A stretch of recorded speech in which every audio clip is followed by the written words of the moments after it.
नमस्कार दोस्तों, स्वागत है आपका आज के मुख्य समाचारों में। जी हाँ दोस्तों, आपको यहाँ पर देखने को मिलेंगी सुबह से लेकर शाम तक की तमाम बड़ी खबरें मुख्य समाचार ब्रेकिंग न्यूज़ अपडेट्स के रूप में।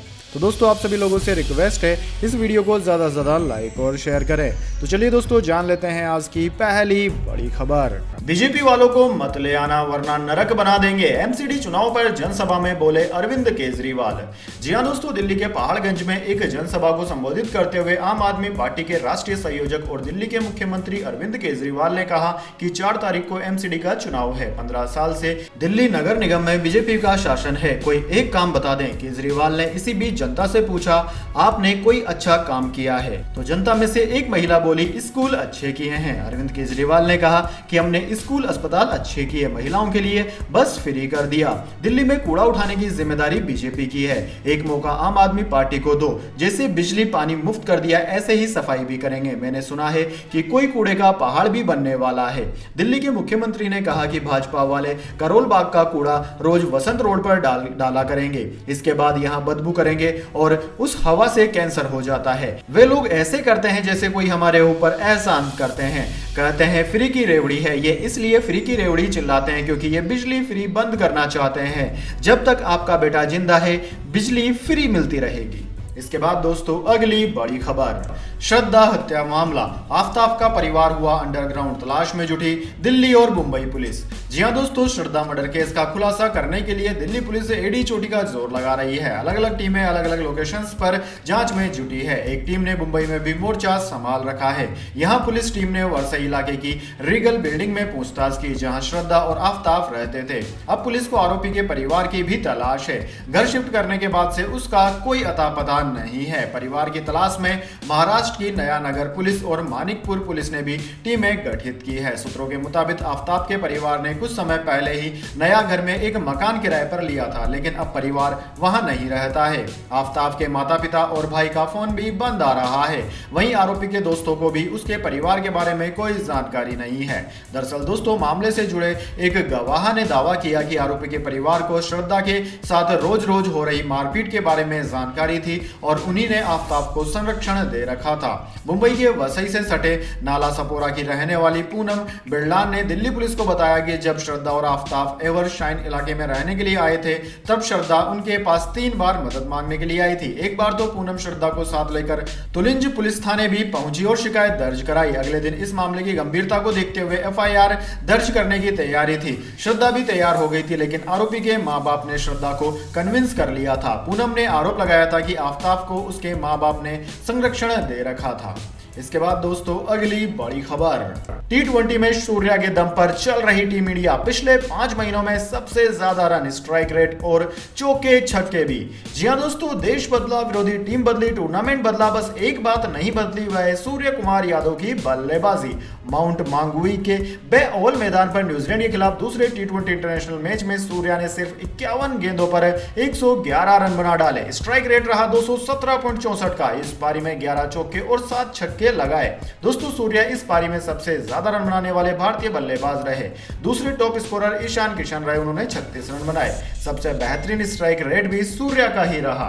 दोस्तों, 9 बॉल पर 13 रन बनाने वाले श्रेयस अय्यर दूसरे नंबर पर रहे, उनका स्ट्राइक रेट 144 का था। चौके और छक्कों में भी कोई सूर्या के आसपास नहीं रहा। दोस्तों, T20 इंटरनेशनल में भारत के लिए अब तक 11 शतक लगे हैं। 4 शतक इसी साल आए हैं, इनमें से 2 तो केवल सूर्य कुमार यादव ने ही लगा दिए हैं। दोस्तों, आपकी जानकारी के लिए बता दें, सूर्य कुमार की इस ताबड़तोड़ पारी के बदौलत भारत ने न्यूजीलैंड को 68 रनों से हरा दिया।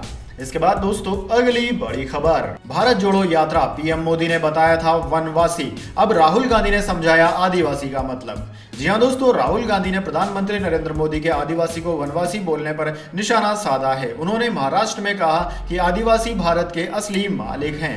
राहुल गांधी ने बुलढाना जिले में आदिवासी महिला वर्कर्स सम्मेलन संबोधित करते हुए कहा कि कुछ दिनों पहले प्रधानमंत्री नरेंद्र मोदी ने आदिवासियों के लिए वनवासी शब्द का प्रयोग किया। इन दोनों शब्दों का मतलब मतलब बिल्कुल अलग है। आदिवासी शब्द कहता है कि आप हिंदुस्तान के असली मालिक हैं और वनवासी शब्द कहता है कि आप सभी जंगल में रहते हैं। राहुल गांधी ने आरोप लगाया कि कांग्रेस सरकार के आदिवासियों को अधिकार देने वाले कानून को केंद्र सरकार ने कमजोर किया है। उन्होंने आगे कहा कि मोदी सरकार पंचायत अधिनियम, वन अधिकार अधिनियम, भूमि अधिकार, पंचायत राज अधिनियम और स्थानीय निकायों में महिलाओं के लिए आरक्षण जैसे कानूनों को कमजोर कर रही है। साथ ही दावा किया कि सरकार आने पर हम इस कानून को मजबूत करेंगे। वहीं दोस्तों, कांग्रेस नेता राहुल गांधी ने कहा कि प्रधानमंत्री नरेंद्र मोदी आदिवासियों की जमीन लेकर अपने व्यापारी दोस्तों को देना चाहते हैं। इसके अलावा उन्होंने कहा कि आप आदिवासियों की संस्कृति और इतिहास को नहीं समझ रहे तो देश को नहीं समझ पाएंगे। कुछ दिनों पहले प्रधानमंत्री जी ने आदिवासियों के लिए वनवासी शब्द का प्रयोग किया।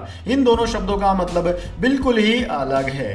इसके बाद दोस्तों, अगली बड़ी खबर, फुटबॉल विश्व कप में पहुंचा भगोड़ा जाकिर नाइक, भारत में हेट स्पीच का आरोपी कतर में देगा मजहबी लेक्चर। जी हां दोस्तों, विवादास्पद इस्लामिक उपदेशक जाकिर नाइक निमंत्रण पर फीफा वर्ल्ड कप 2022 में कतर पहुंचा। नाइक पर भारत में मनी लॉन्ड्रिंग और हेट स्पीच का आरोप है। सोशल मीडिया पोस्ट के मुताबिक वह पूरी प्रतियोगिता के दौरान धार्मिक व्याख्यान देंगे। 2016 के अंत में भारत ने नाइक के इस्लामिक रिसर्च फाउंडेशन IRF को इस आधार पर प्रतिबंधित कर दिया था कि नाइक ने विभिन्न धार्मिक समुदायों और समूहों के बीच दुश्मनी, घृणा या अन्य नकारात्मक भावनाओं को फैलाने के प्रयास में समूहों के सदस्यों को प्रोत्साहित और सहायता की। भारत छोड़ने के बाद नाइक मलेशिया चला गया।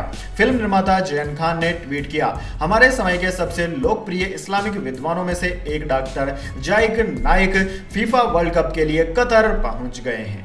इसके बाद दोस्तों, अगली बड़ी खबर, कवि कुमार विश्वास की जान को खतरा, भगवान राम की महिमा मंडल करने पर मिली जान से मारने की धमकी। जी हां दोस्तों, गुजरात विधानसभा चुनाव और दिल्ली MCD चुनाव के बीच कवि कुमार विश्वास को जान से मारने की धमकी मिली है। साथ ही उन्हें दिल्ली के CM अरविंद केजरीवाल पर टिप्पणी नहीं करने की भी चेतावनी दी गई है। कुमार विश्वास के मैनेजर ने बताया कि ईमेल के जरिए यह धमकी दी जा रही है। कुमार विश्वास के मैनेजर प्रवीण पांडे ने कहा कि कुछ दिनों से एक शख्स की ओर से लगातार ईमेल के माध्यम से धमकी दी जा रही है। ईमेल करने वाले व्यक्ति ने भगवान राम के लिए बेहद अपमानजनक बात कहते हुए उनका महिमा मंडल नहीं करने की चेतावनी दी। साथ ही धमकी देने वाले शख्स ने दिल्ली के CM अरविंद केजरीवाल को कुमार विश्वास से बेहतर बताते हुए उन पर टिप्पणी नहीं करने की चेतावनी दी। प्रवीण पांडे ने बताया कि शख्स ने ईमेल में लिखा कि मैं शहीद उधम सिंह की शपथ खाता हूं कि तुझे मार दूंगा। इसके बाद दोस्तों, अगली बड़ी खबर, श्रद्धा केस में बड़ा अपडेट, आफ्ताब ने मैदानगढ़ी के तालाब में फेंका था सिर, पुलिस ने कराया खाली। जी हां दोस्तों, श्रद्धा वालकर हत्याकांड मामले की जांच में पुलिस लगातार जुटी हुई है। आफ्ताब पूनावाला ने श्रद्धा की हत्या के बाद उसके शरीर के 35 टुकड़े किए थे और उसके शव के एक एक हिस्से को अलग अलग जगहों पर फेंकने में जुटा हुआ था। वह अब पुलिस की गिरफ्त में है और पुलिस शव के टुकड़े और घटना से जुड़ी चीजों को बरामद करने में लगी हुई है। इसी बीच श्रद्धा केस में एक नया अपडेट यह है कि दिल्ली पुलिस नगर निगम के कर्मचारियों के साथ एक तालाब को खाली करा रही है। बताया जा रहा है कि श्रद्धा का सिर आफ्ताब ने इसी तालाब में फेंका था। दिल्ली पुलिस श्रद्धा केस के आरोपी आफ्ताब पूनावाला से लगातार पूछताछ कर रही है और उसकी निशानदेही पर कई जगहों पर सर्च अभियान चला रही है। इसके बाद दोस्तों, अगली बड़ी खबर, CGI चंद्रचूड़ का अहम बयान, कहा गंभीर अपराधों में जमानत देने से हिचकते हैं डिस्ट्रिक्ट जज, इनको टारगेट किए जाने का है डर। जी हां दोस्तों, chief justice of India DY Chandrachud ने कहा कि डिस्ट्रिक्ट जज हीनियस क्राइम यानी कि जघन्य अपराध में जमानत देने से हिचकते हैं। यही वजह है कि हाईकोर्ट्स में जमानत याचिकाओं की बाढ़ आती जा रही है। यह बात उन्होंने बार काउंसिल ऑफ इंडिया की तरफ से किए सम्मान समारोह के दौरान कही। इस दौरान कानून मंत्री किरण रिजिजू भी मौजूद थे। जस्टिस चंद्रचूड़ ने कहा कि ऐसा नहीं है कि जिला स्तर पर जज अपराध को नहीं समझते हैं, बल्कि उन्हें जमानत देने के बाद खुद को निशाना बनाए जाने का डर होता है। इस डर के बारे में कोई बात नहीं करता जो हमें करनी चाहिए। इससे डिस्ट्रिक्ट कोर्ट का पैनापन कम हो रहा है और हाई कोर्ट्स के कामकाज पर असर पड़ रहा है। CGI ने कहा कि अगर डिस्ट्रिक्ट जज को अपनी योग्यता और ऊपरी अदालतों पर भरोसा नहीं होगा तो हम उनसे किसी अहम मामले में जमानत की उम्मीद कैसे कर सकते हैं। भारत में जुडिशरी सिस्टम कैसे काम करता है, इसका हम आपको एक छोटा सा प्रारूप बता देते हैं। दरअसल सबसे पहले आता है मेट्रोपॉलिटन कोर्ट और सब ऑर्डिनेट जज क्लास 3। इसके बाद में अपील होती है सब ऑर्डिनेट जज क्लास 2 में, इसके बाद में सब ऑर्डिनेट जज क्लास 1 में। इसके बाद में अपील करना चाहे तो अपील कर सकते हैं डिस्ट्रिक्ट कोर्ट एडिशनल डिस्ट्रिक्ट जज के सामने। इसके बाद में हाई कोर्ट में अपील कर सकते हैं, और अगर वहां पर भी आपको संतुष्टि नहीं मिलती है तो आप सुप्रीम कोर्ट ऑफ इंडिया में भी जा सकते हैं। इसके बाद दोस्तों अगली बड़ी खबर, नेपाल में आम चुनाव के लिए वोटिंग हुई खत्म। भारत समर्थक शेर बहादुर देउबा और चीन के पैरोकार केपी शर्मा ओली के बीच है मुकाबला। जी हां दोस्तों, नेपाल में रविवार को आम चुनाव के लिए वोटिंग हुई। मुकाबला वर्तमान प्रधानमंत्री शेर बहादुर देउबा की नेपाली कांग्रेस और पूर्व प्रधानमंत्री केपी शर्मा ओली की नेपाल कम्युनिस्ट पार्टी के बीच है। नेपाल की संसद की कुल 275 सीटों और प्रांतीय विधानसभा की 550 सीटों के लिए वोटिंग हुई। 2015 में घोषित किए गए नई विधानसभा के बाद यह दूसरा चुनाव है। देश के 1 करोड़ 80 लाख से ज्यादा वोटर अपनी सरकार को चुनेंगे। इसके रिजल्ट एक हफ्ते में आने की उम्मीद है। चुनाव पर भारत की नजरें भी टिकी है। दरअसल नेपाल सिर्फ भारत का ही नहीं बल्कि चीन का भी पड़ोसी है। भारत को चौतरफा घेरने के लिए चीन नेपाल की जमीन का इस्तेमाल करना चाहता है। भारत और नेपाल के रिश्ते भी अहम हैं।